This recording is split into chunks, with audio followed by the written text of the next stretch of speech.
Hello and welcome to The Master's Voice, the podcast series on Mediabrief.com. As you know, MVP, the Master's Voice podcast series, is based on conversations with MVPs, most valued players and professionals across important sectors of the industry. I'm your host and friend Pavan Chawla, and with me today is someone truly distinguished. Dr. Mukund Rajan, Chairman of ECube Investment Advisors. Mukund, welcome to the show. Thank you so much, Pavan. Thanks for having me on the show. It is indeed a pleasure for me, Mukund. So Mukund, before we continue, and I'm really looking forward to this because what eCube does and what you have done for a long time and done some of the most wonderful things with truly amazing corporates and other entities. So first, let me quickly introduce you, read your profile for the benefit of youngsters who might not really be too aware of what you've done. So for their benefit, here goes. Dr. Mukund Rajan is chairman of ECube Investment Advisors, a first-of-its-kind platform created in 2019 to catalyze environment, social and governance ESG changes in corporate India. Prior to this, Mukund held a number of senior executive positions through his 23-year career with the Tata Group, where he served as the first brand custodian of the Tata Group, chief ethics officer of the group, chairman of the Tata Global Sustainability Council, and member of the Group Executive Council at Tata Sons. Mukund served on the boards of various Tata companies including Tata Teleservices, Tata Communications, Tata SIA Airlines, and Tata AIG. Dr. Mukund Rajan serves as the chairperson of the Environment Committee of the Federation of Indian Chambers of Commerce and Industry, which is FICCI, and is a member of the Council of Management of the Forum of Free Enterprise. In 2007, the World Economic Forum honored Dr. Rajan as a young global leader. Mukund was also part of the inaugural class of the Confederation of Indian Industry CII Aspen Institute India Leadership Initiative. Dr. Rajan graduated from the BTech program at the Indian Institute of Technology, IIT Delhi in 1989. He completed a master's and doctorate in international relations on a Rhodes Scholarship at Oxford University. His doctoral dissertation, Global Environmental Politics, was published by Oxford University Press in 1996, and his second book, The Brand Custodian, My Years with the Tatas, was published by HarperCollins in 2019. His third book, on corporate responsibility and ESG, titled Outlast, How ESG Can Benefit Your Business, co-authored with Dr. Colonel Rajiv Kumar, has just been published recently by HarperCollins. So that, my listeners, is the stellar professional and thinker Dr. Mukund Rajan, chairman of ECube Investment Advisors. So Mukund, welcome back to the show, and let's get on with our conversation. Thank you. Looking forward.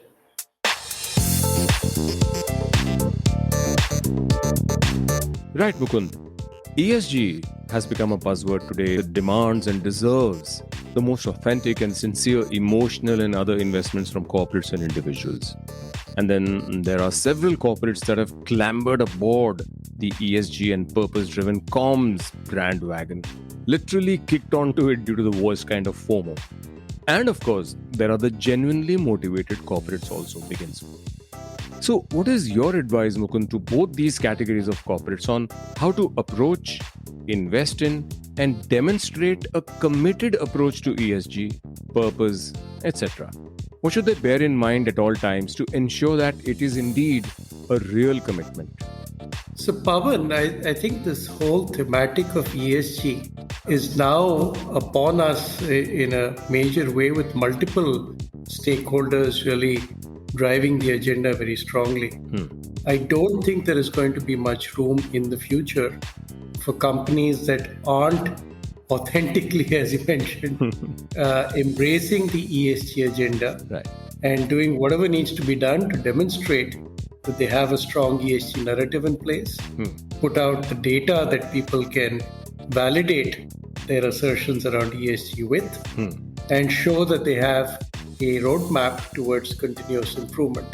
In India, for instance, very soon, from next year on a mandatory basis, and in fact, from this fiscal on a voluntary basis, the Securities and Exchange Board of India has required the top 1,000 listed companies to produce what is called a business responsibility and sustainability report, which is imbued with a whole series of ESG related considerations. It's going to be very hard for companies to get away with less than ideal commitments, less than ideal reportage, and to think that they can just, in a sense, present a narrative which may not be backed up by real data and real evidence on the ground. There are going to be policy institutes, equity analysts, non-profits, and the government, and a whole bunch of other stakeholders watching very carefully to see whether the disclosures that corporates make are in line with their pronouncements. And there is serious money now that is tracking all of this. If you look at ESG-related investing, it is the fastest growing asset category in the world today. Today, there is something like $43 trillion of funds that are based on ESG performance-related investing. There are funds that commandeer over $120 trillion of capital that have committed to pursuing ESG principles under what are called the United Nations Principles for Responsible Investment. Right. And in India, you're seeing the impact of all of this now beginning to take root. So I think both the companies that have already been doing it, all power to them, and they need to do better going forward because there are many new issues that are coming up, the most significant of which is, of course, global warming and climate change, and therefore carbon emissions reduction in the context of that. And the companies that haven't taken this seriously but think they can get away with, slick publications and what is often now termed greenwashing, I think will very soon discover that the market can see through this. So I think in everyone's interest, it's important that there is greater awareness of the new dispensation around ESG, the new commitments that stakeholders are expecting companies to make, and the regulatory environment is going to get stricter over time. So in their own best interest, I think all these companies need to get with the program and need to start doing what the best companies are doing, which is putting in place ESG-related governance right at the top, starting with the board, cascading that across the organization, and ensuring there's full alignment between what it is that you say and promise and what it is that you actually do. Excellent. That's a really quick walkthrough on the essentials, and it's also a bit of a warning to everybody that the systems all around are now equipped and trained and educated to spot the fakers amongst the genuine ones. Absolutely. And that was just dumping the whole thing down from my side, but I think the writing is indeed on the wall, Mukund. Absolutely. Mukund, your first book was published in 1996, and I understand this was possibly the first book on India's policy on the issue of global warming and climate change.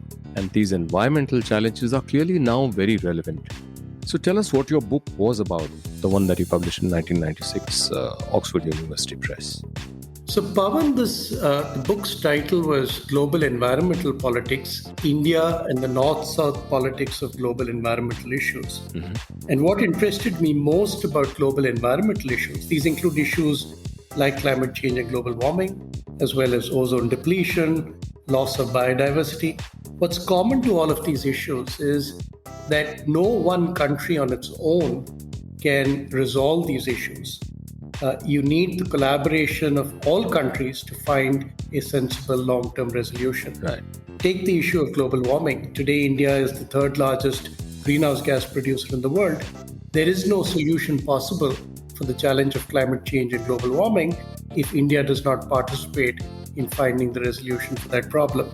So, politics that I was trying to examine was whether, given the significant differences in standards of living between the developed and the developing worlds, would the developing countries, which now suddenly were being appealed to for that collaboration in finding solutions to these problems, would they actually use this offer of support and cooperation as a bargaining chip to leverage some concessions for themselves in the form perhaps of technology transfer or concessional finance?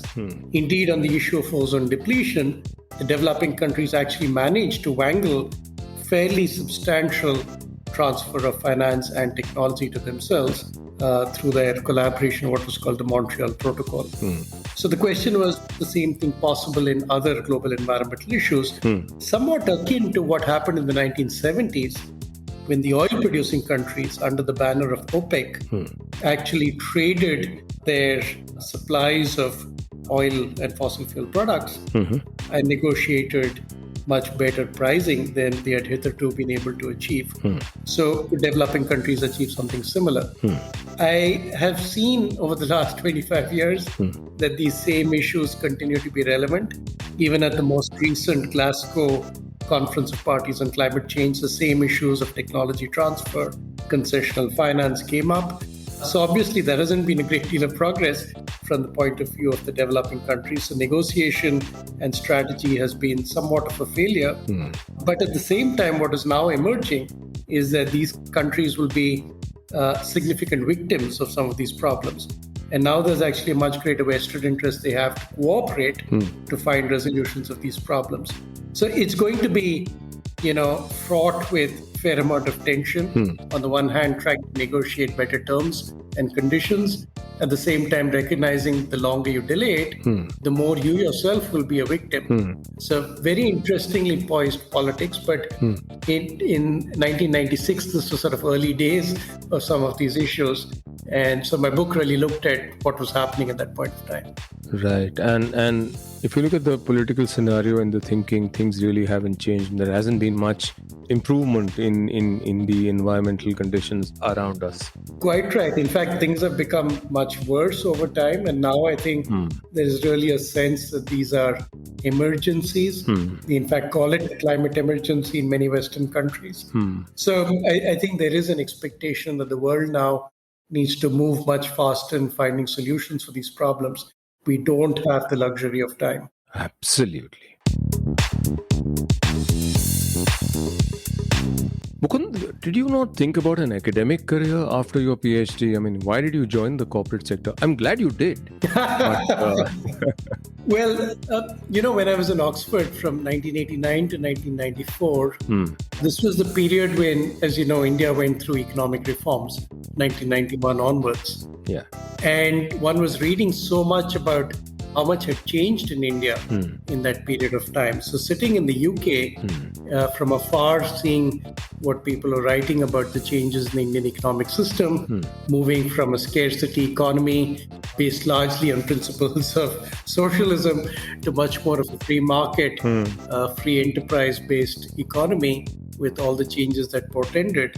I really wanted to investigate what had changed in India. And so I gave myself 2 years to sort of test the waters. And when I came back, I interviewed with the Tatas, India's largest corporate house. They had a program called the Tata Administrative Service, which grooms managers and puts them on the fast track to rise to leadership positions across the group. At the end of the first year of the Tata Administrative Service training program, I was placed in the office of the Tata Group chairman, wow, the then chairman, Ratan Tata.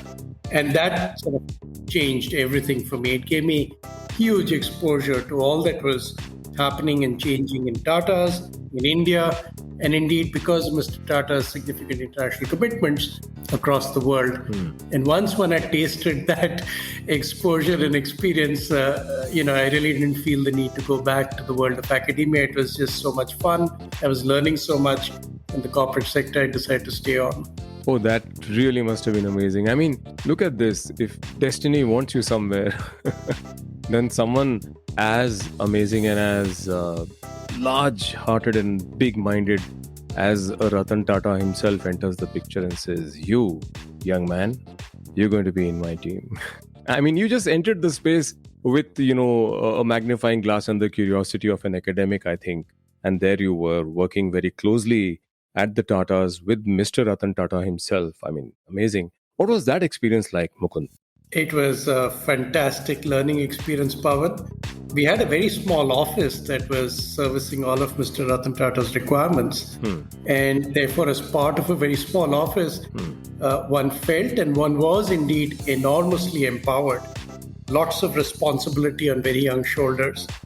Also, it helped that Ratan Tata would travel extensively. And therefore, when he was out of the office, the responsibility of keeping him informed about major developments in the group and in the country fell on me. I was essentially his executive assistant and then his chief of staff.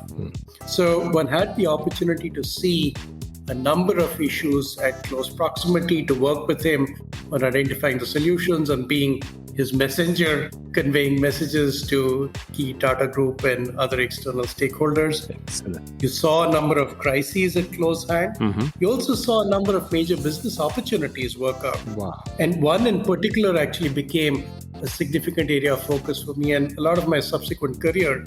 This was our involvement in the space of telecoms. And I ended up serving on the boards of all the major Tata Telecom companies across mobility, fixed line and broadband services.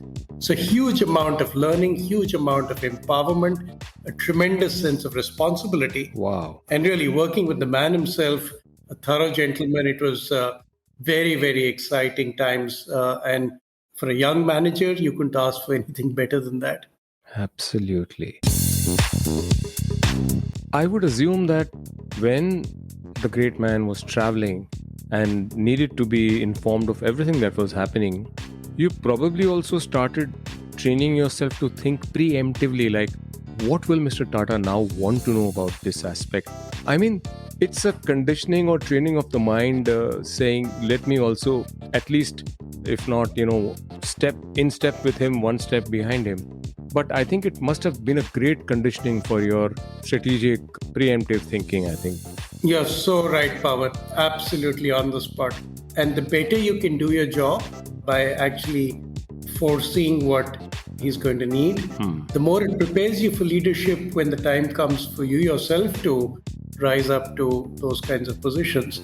So it was an incredible opportunity to work with the head of India's largest corporate house to do all of this. Right. The one issue that people sometimes remark about these kinds of roles and positions that you need to watch out for is you simply cannot let a sense of arrogance or a sense that you know it better than others get to you, because that can be eventually counterproductive. It reduces your effectiveness as a good communicator, somebody who has to get issues executed on behalf of your boss. And some people sort of, when this goes to the head, the kind of power you enjoy, it can become a problem for them later in life when they no longer have the umbrella or the patient hand of a powerful leader supporting them. So you need to be careful that you don't let this get to your head. You stay rooted to the ground, you're down to earth, and you work well with people. Yeah, so if you can get the right balance, I think this can be a fantastic training ground for future leadership responsibilities.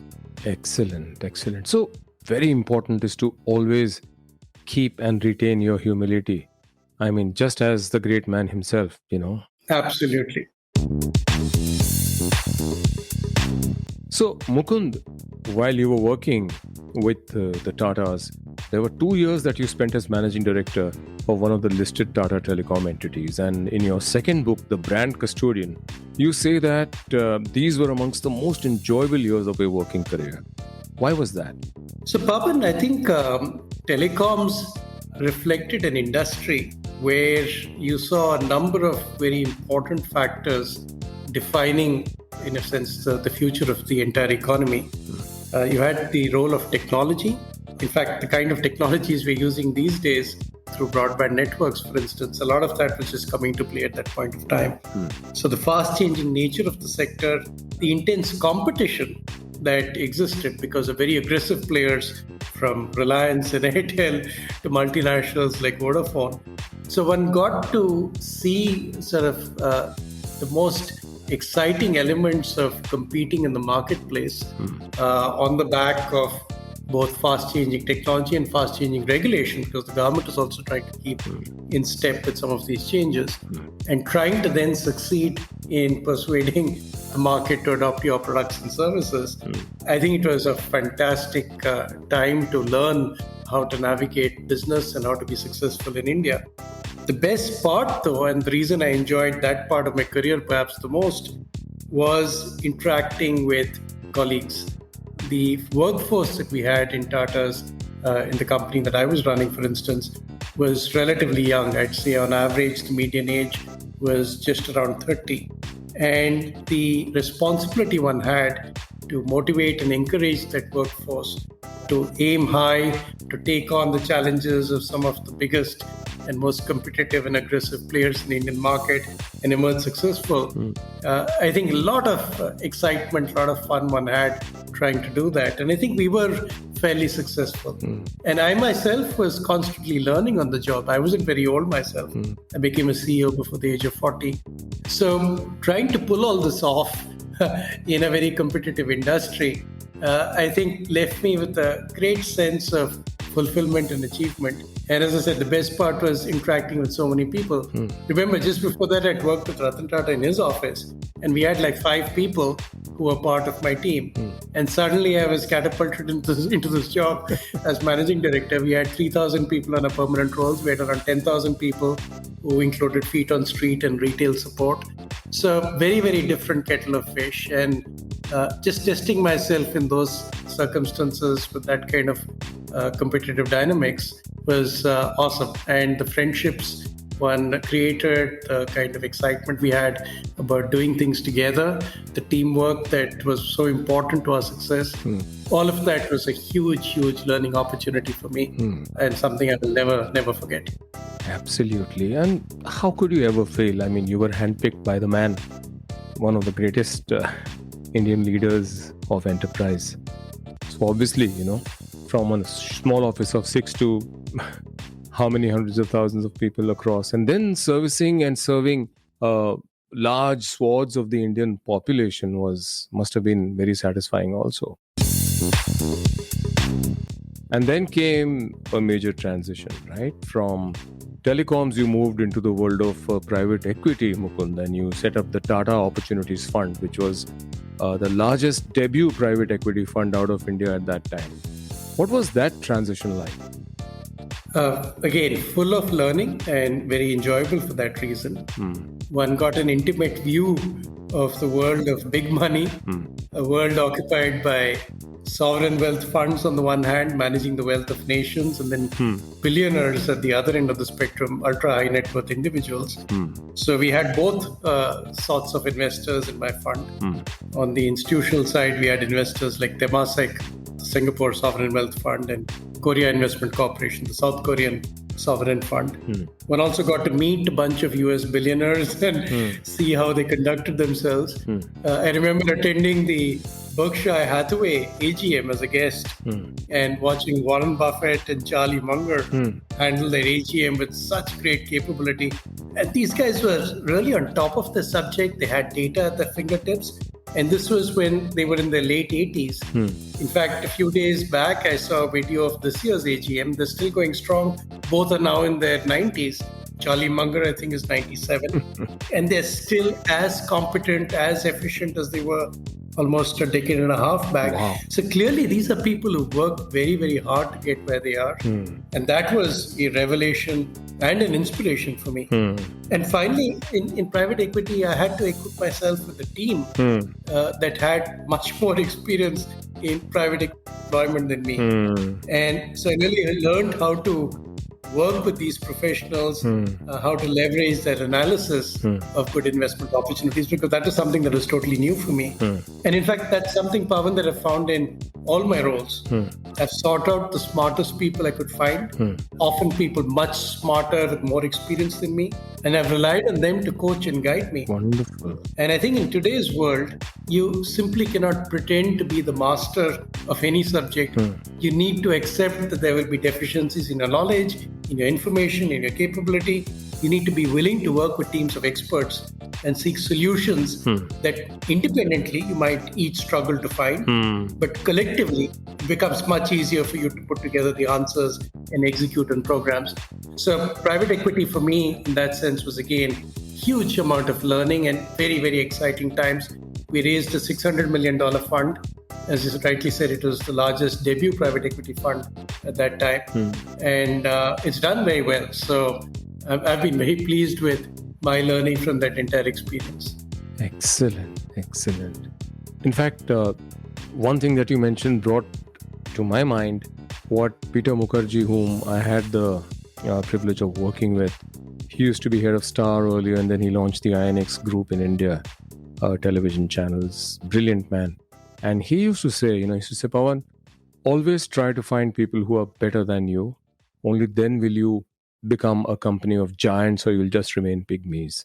And just what you said, actually.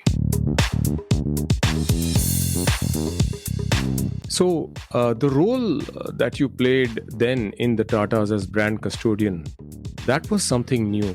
So, tell us more about this role and what it entailed. So, Pavan, this was a new role being created in the Tata Group for the first time. Mm-hmm. It was really a role created on the basis that the Tata's reputation and brand had really succeeded over the decades, because it was based on two pillars. One, the sense that this group would always give back to society. Yeah. And second, an expectation stakeholders have that this group would behave ethically. Right. And so as brand custodian, I had multiple roles. One was, of course, the responsibility for the Tata corporate brand and the responsibility for communication with all stakeholders. But also I was asked to take on the role of chairman of the Tata Global Sustainability Council, which had the remit to look at our sustainability activities, including CSR. And CSR, corporate social responsibility, had just become a mandatory requirement under the Indian Companies Act at that stage. The other set of responsibilities was to do with ethical conduct, and I was made the Chief Ethics Officer of the Tata Group, in which capacity we also brought out, for the first time after a long period of time, changes in the Tata Code of Conduct, the entirely new Code of Conduct. So again, very exciting to be involved in crafting something new and different for the Tata Group, and roles that I'd never played in my life before. I'd never been an ethics custodian or looking at CSR and sustainability activities within the context of our businesses. And so that exposure again was something very important, imbued with a lot of learning for me. So it is also, I think, something that's quite unique about the Tatas, the fact that you would think of creating this kind of role which integrates all of these considerations, which today now with this whole ESG thematic, you're seeing the best companies are now beginning to do in larger numbers. So I think Tatas in that sense were a pioneer and were trying to do something a little different at that point of time. Lovely. The Tatas are definitely respected as one of the, if not perhaps the most ethical and, principled entities in corporate India, with an illustrious history of actually being emotionally, really, genuinely invested in the society and people who help them grow and giving back. So, what kind of updating or refreshing of the Tata's code of conduct did you actually do? I mean, was it just a cosmetic update, or what really did you have to change out there? I mean, one would have thought they would have had a really solid, and I'm sure they did have a really solid ethical code. It's very interesting, Pavan. The first code of conduct was essentially a set of sort of Moses-like commandments on how employees shall behave. And interestingly, this was the 1998 code. Wow. It also used language that today you would see as being politically very, very incorrect. Okay. Because it was replete with he and him, as if the Tata Group only had the male gender working for them. There was one set of, as you described it, cosmetic changes that happened actually in 2007, where all the he and him became gender neutral. So also a very important change that happened in 2007 was one clause that had earlier committed the Tatas and their companies and their people to working in pursuit of the economic growth and development of India. Now changed in 2007-8 to working in pursuit of the economic growth and development of whichever market we served. Because in this period of time between 98 and 2007, Tatas went from being almost entirely focused on the Indian opportunity to becoming really a global giant. Correct. With operations of companies like TCS all across the world, and acquisitions like JLR and Chorus Steel having taken place. Right. So those were the cosmetic changes, and maybe slightly more fundamental change on the servicing of markets. But in 2015, we did a complete revamp of the Code of Conduct. It is no longer Moses speaking to the disciples. It was a much more equitable, conversational sort of casting of the code. Lots of illustrations of how employees could expect to deal with certain ethical dilemmas. We understood that the workforce had become much younger, and therefore we had to adopt a much more equitable and conversational tone with them. So the top-down was out of the window. It was much more as equals. And then you had a number of issues which hadn't really been reflected in the same fashion in the past. Take, for instance, the issue of whistleblowing, which is now by regulation also an important requirement in codes of conduct. We tried to bring a lot of that in and really to make the code something that was a living document, not just a piece of paper that told you do's and don'ts, but that was something that explained why all of this was important in continuing your success as a well-regarded corporate. We organized it by stakeholders. Again, that was something that was missing earlier. So each stakeholder group could also understand both the promise of the group and the employees could understand the expectations from them in terms of responsibility to different stakeholders, be it customers, be it the government, be it the natural environment. Again, issues that didn't exist, let's say, in 1998. Environmental challenges, for instance, many of those now found reflection in the new code of conduct. But these are dynamic documents. Correct. And I think the best companies, every few years, you will see a constant updation or revamp. Even today, I dare say that there are issues such as LGBTQ rights, for instance, issues around data privacy, cybersecurity, which perhaps were not there in the same kind of dimensions maybe 7 or 8 years back. So you'll have to keep updating this. There will be a new social context in which these become more or less relevant. So you have to keep updating these documents. And I think the 2015 document was benchmarked with some of our global peers. But today, probably it is going to be in need of, again, yet another revamp and refresh. Absolutely, absolutely. So the Tatas, Mukund, seem to have given you many new and exciting challenges through your career. What does that tell us about the Tatas and what does that tell us about you? So what does that tell about me? I think I've been blessed to have multiple opportunities, in many of which I had almost no experience. And therefore, the point I made earlier about continuous learning and willingness to surround yourself with people who are often much smarter and much more experienced, and learning to work in teams to get the best out of collective rather than trying to individually achieve goals. And so I think in my case, that openness to new exposure, to learning new things is something that's been with me through my life. Even my master's and doctorate were in the space of political science and international relations, very different from the bachelor's degree in engineering that I did at the IIT.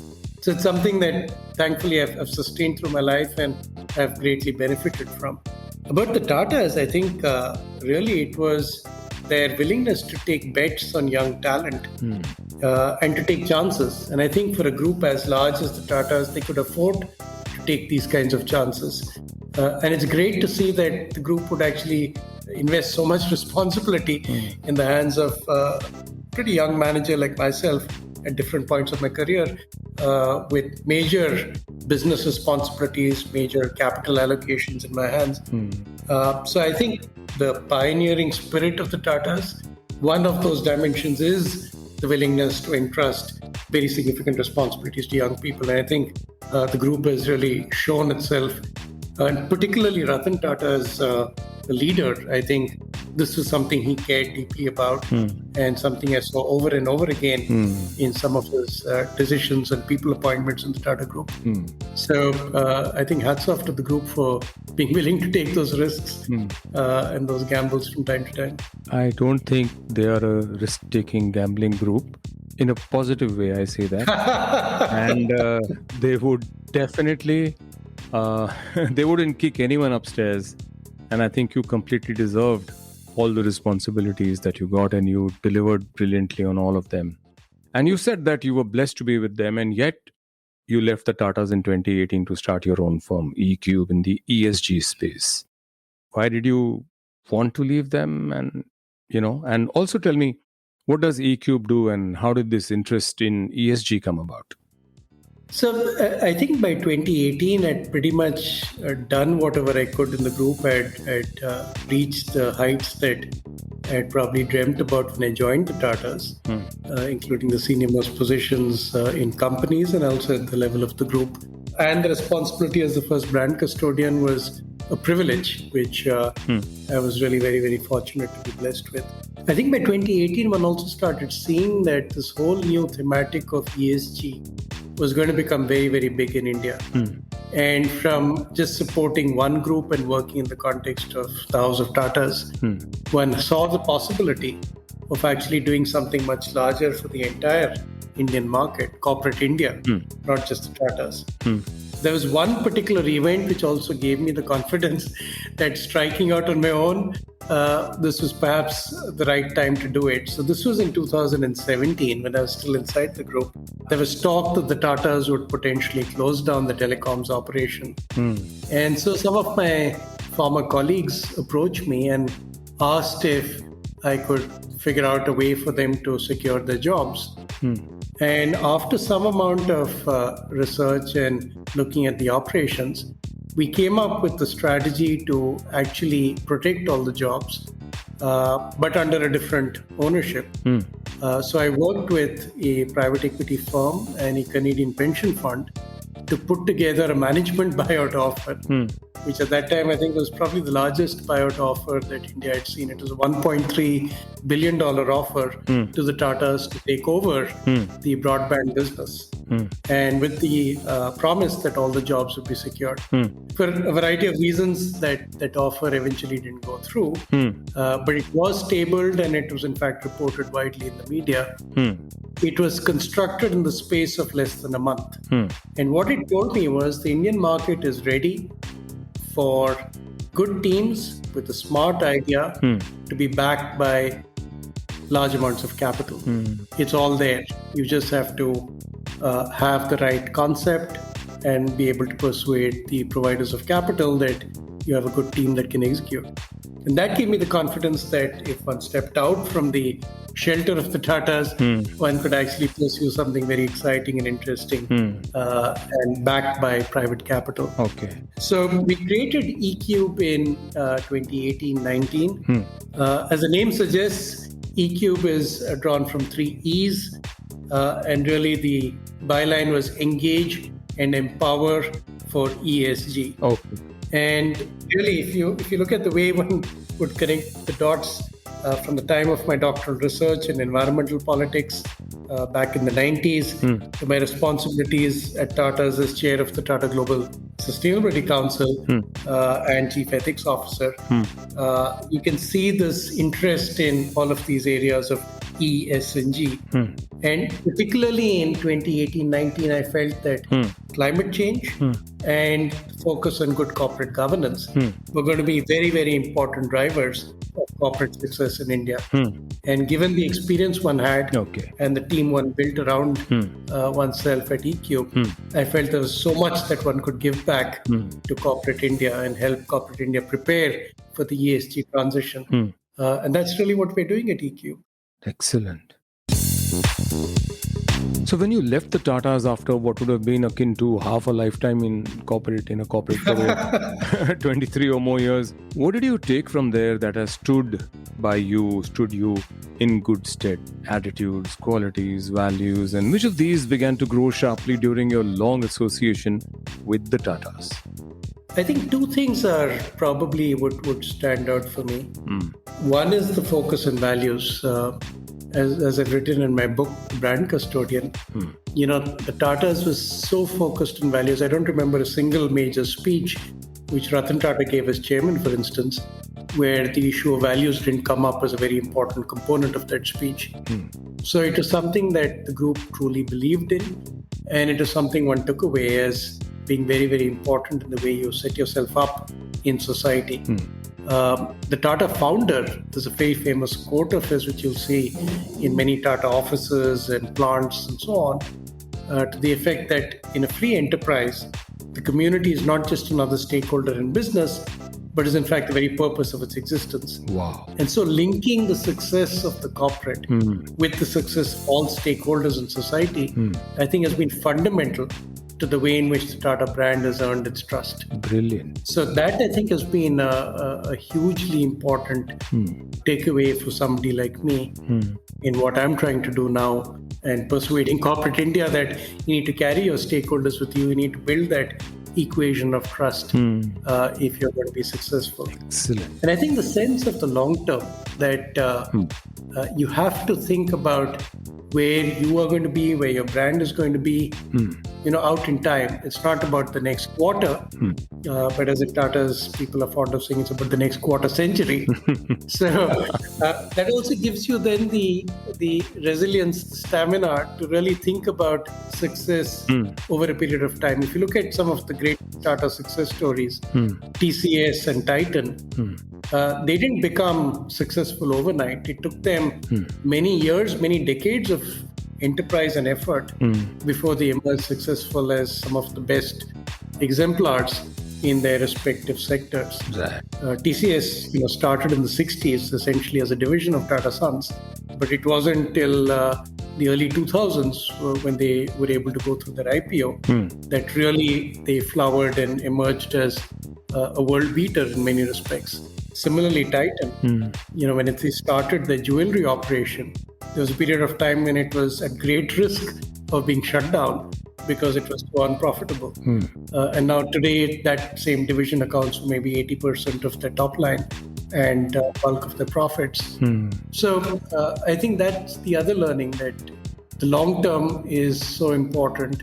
If you have a view on the long term, it gives you the stamina, the staying power to take a lot of short-term setbacks in your stride. But you need to have that vision to see out in time what is possible. Excellent. Mr. Ratan Tata used to have this famous quote, question the unquestioned. So always remember that, there's so much more to be done. There are ways of doing things that today may not be very evident. You have to constantly scrutinize the landscape, question what is possible, and set yourself long-term ambitions, not just very short-term goals. Absolutely. Mukund, you recently authored your third book, Outlast: How ESG Can Benefit Your Business. What led you to write this book, and what are the key lessons you want to share with our audience from this book, in brief? So, Pavan, I wrote the book when, like many of us, one was stuck at home during the lockdown, during COVID, and had time on one's hands. But importantly, I think the need or the urge to write the book related really to the sense that the pandemic was actually changing the outlook of citizens about sustainability, about ESG. And perhaps much faster than one had earlier anticipated, ESG was going to become a very important thematic impacting all kinds of stakeholders, from customers to investors to the government and so on. And I thought it was therefore the right time to document a lot of my own research and sense of the subject, which I'd been preparing for in the formation of my company, and share those learnings with a wider audience. And essentially, the book actually has a very simple premise. It suggests that a focus on ESG can help businesses to build resilience, gain competitive advantage, and achieve greater returns in the long term. The long term, the point I made about the Tatas, for instance, not in the short term, because in the short term, there are many different forces that can influence success. But if you want long-term success, then ESG is the way to go. And therefore, the title Outlast, how do you outlast your competition? It is by taking this agenda very seriously. Lovely. So that was really the idea of writing the book, to persuade Indian managers, professionals, people in society, civil society, that ESG is here to stay. It's a very important driving force of change. Issues around the environmental agenda, such as climate change, are going to be transformational for the economy. And I think all of us collectively have to understand how this is going to change the world we live in, not after a generation, but in our lifetimes within the next decade. And this is upon us. So the idea was really to instill a sense of urgency and to suggest that if we don't find the answers to some of these challenges very quickly, companies that fail to do so are at risk of essentially being left behind and potentially vanishing from the corporate landscape. No different from the last time we had such a major change in India, which was around the 1991 economic reforms. Many of the household names of that time are no longer with us because they couldn't keep step with the changes in the forces of competition, including the entry of foreign competitors into the Indian market. And this time around will be no different. Companies that fail to keep pace with the changes that stakeholders expect will be left behind or will indeed lose out in the race to success. Absolutely, Mukund. Very, very true. And I love the whole concept of Outlast. It's actually a strategic guidance for every entity that is serious about itself and its own role and its commitment to society and the people and the economy and the ecology that helps them grow. Very, very important. So, Mukund, some young graduate with an MBA or whatever comes into your office at ECube and says, Dr. Rajan, I want to work with you. What will you look for in that person and what will be a deal breaker for you? The absence of. So let me tell you a small story and then I'll give you the answer to your question. Okay. When I walked into Ratan Tata's office, when he first offered me a job to work with him, I told him that I didn't have an MBA because what I did have was a BTech, a master's and a doctorate, but not an MBA. I knew nothing about business management per se. What did he say? And Mr. Ratan Tata's answer to me was, you don't need an MBA to be successful in business. You just need good common sense. And so, Pavan, that stayed with me my entire life. And I think he was spot on. You could learn so much on the job. And more importantly, you learn so much over a period of time, working with teams, working with people. And because technology, because the information access that people have is just changing and improving so much, it's so dynamic. It's actually quite likely that stuff that you learned 5, 10, 15 years back is no longer relevant. Right. So what you instead need is an attitude of continuous learning and being willing to surround yourself with people who will be experts and therefore more informed, more competent than you perhaps. And you cannot be nervous about that. You have to learn to work in teams and extract the best from your colleagues. Right. So turning to your question about what one looks for in young people, I think it's really that. I wouldn't really care much about whether the person had an MBA or not. Since I don't have one, it doesn't matter to me. But what I would look for is curiosity, instinct to keep learning, to be interested in the world, not just in very small specific niches, but to show a broad sense of interest and excitement about what is changing around us and in the future. And the willingness to work with people. So you want somebody who has a temperament that seems to suggest that they will be able to work with others. They're not terribly opinionated. They understand that there may be many things on which they don't know all there is to be known. They're not experts. And therefore, there is an openness to seek out help. And to that extent, humility, to understand that you are never going to be the expert of any subject. Right. And to try and thrust your views on others may actually create a problem because you may end up forcing a solution that is not the optimal solution. Right. So those are the qualities one would look for in a young person. Openness, willingness to learn, willingness to be liberal in their thinking about what is possible, and a curiosity about the world and about the future. I think those would be very, very important qualities one would try and test in conversation. So lovely, Mukund. Thank you very much indeed. Dr. Mukund Rajan, Chairman of ECube Investment Advisors. I have truly enjoyed this conversation, very insightful, and I'm sure a lot of learnings for everybody, young or old or whoever, whatever age group. What did you think of our chat so far, Mukund? Well, I thought the questions that you asked, Pavan, were terrific, very insightful questions. You've obviously done a whole lot of research. But what I'm more hopeful about is that for your audience, particularly younger members of your audience, these and I'm sure many other podcasts through the Master's Voice podcast you carry out would offer learnings and a sense of the future that they should prepare themselves for. I know that when I was a youngster in India growing up, we had very limited opportunities and the world was a place where you had a lot of anxiety about the future. Correct.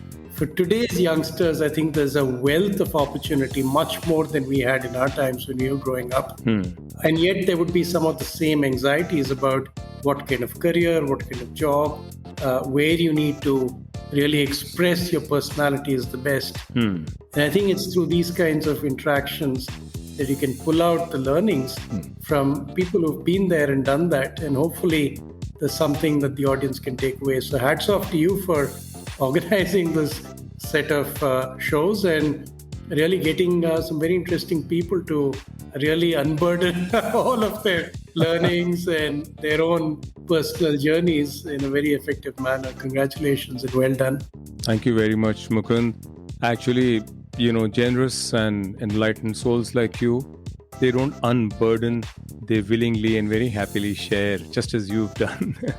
So yes, but you're a very self-effacing person and very disarmingly so too, I must say that. Thank you. It's very kind of you, Pavan. Thank you, Dr. Mukund Rajan. Thank you ever so much.